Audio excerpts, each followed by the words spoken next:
آقائے دو جہاں حضور نبی کریم صلی اللہ علیہ وآلہ وسلم کی ذات مبارک، پوری کی پوری ذات مبارک، ان کی ذات کا، ان کی عمر کا، ان کی حیات کا پل پل آپ اسٹڈی کر کے دیکھیں، پل پل کا مطالعہ کر کے دیکھیں،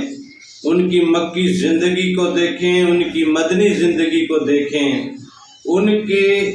امن کے حالات کو بھی دیکھیں، ان کے جنگ و جدال کے معاملات کو بھی دیکھیں۔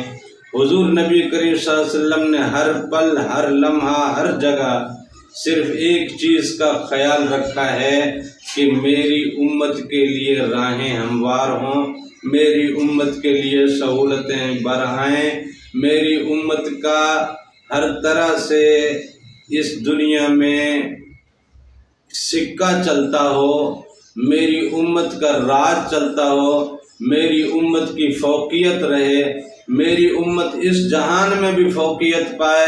میری امت اس جہان میں بھی فوقیت پائے۔ لیکن اس امت میں بھی حضور پاک صلی اللہ علیہ وسلم کی سب سے زیادہ جن سے محبت ہے، ان تمام امتیوں میں سب سے زیادہ محبت اگر حضور پاک صلی اللہ علیہ وسلم نے بتلائی ہے، دکھلائی ہے، سمجھائی ہے اور بولی ہے، حضور پاک صلی اللہ علیہ وسلم نے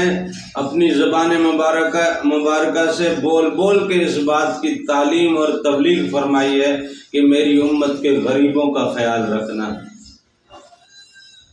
اور اس بات کو اس حد تک بتلایا اور سمجھایا کہ بروز حشر تمام انبیاء اپنی امت کے گھیرے میں ہوں گے، لیکن حضور نبی کریم صلی اللہ علیہ وسلم کو اگر تلاش کرنا ہو، حضور نبی کریم صلی اللہ علیہ وسلم کو دیکھنا ہو، تو حضور نبی کریم صلی اللہ علیہ وسلم اپنی امت کے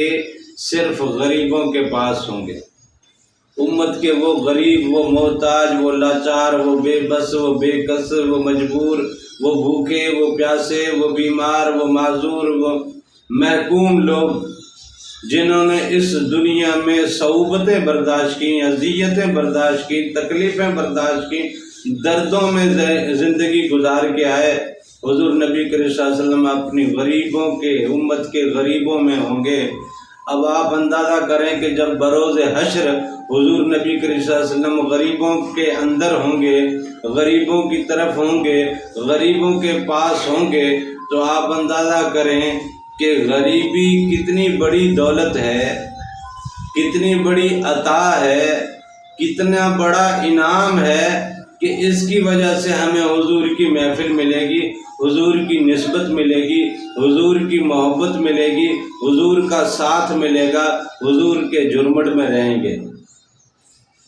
اس غریبی پہ اپنے آپ کو لعن طعن نہ کیا کرو، اس غریبی پہ اللہ تعالیٰ سے کوئی شکوہ شکایت نہ کیا کرو، صبر اور شکر کے ساتھ زندگی گزاریں۔ دکھوں میں بھی ہے تو کٹ جائے گی، بھوک میں ہے بھی کٹ جائے گی، تکلیف میں ہے بھی کٹ جائے گی، بیماری میں بھی ہے تو کٹ جائے گی، جس حال میں بھی ہے بالآخر یہ زندگی کٹ جائے گی۔ جب یہ زندگی کاٹ کے یہ زندگی گزار کے تم اپنے آقا، اپنے مولا کے حضور حاضر ہوگے، تو وہاں مولا آپ کو اپنے باہوں میں لے گا، مولا اپنے آپ کو اپنے سینے سے لگائے گا۔ جب مولا آپ کا استقبال کرے گا تو آپ کو کس بات کا غم ہے، تو آپ کو کس بات کی تکلیف ہے، تو پھر کس بات کی شکایت ہے؟ تو اس غریبی پہ آپ لوگ تنگ یا پریشان نہ ہوا کریں، یہ تو آپ کو حضور سے نسبت دیتی ہے۔ اور اگر آپ کو حضور کی نسبت چاہیے، حضور کی صحبت چاہیے، حضور کی سنگت چاہیے، حضور کا ساتھ چاہیے، تو اس غربت کو خوش اسلوبی سے، محبت سے، عقیدت سے، شکر کے ساتھ قبول کیجیے۔ پھر رب جس حال میں بھی رکھے اس حال میں خوش رہیے، شاکر رہیے اور صابر رہیے۔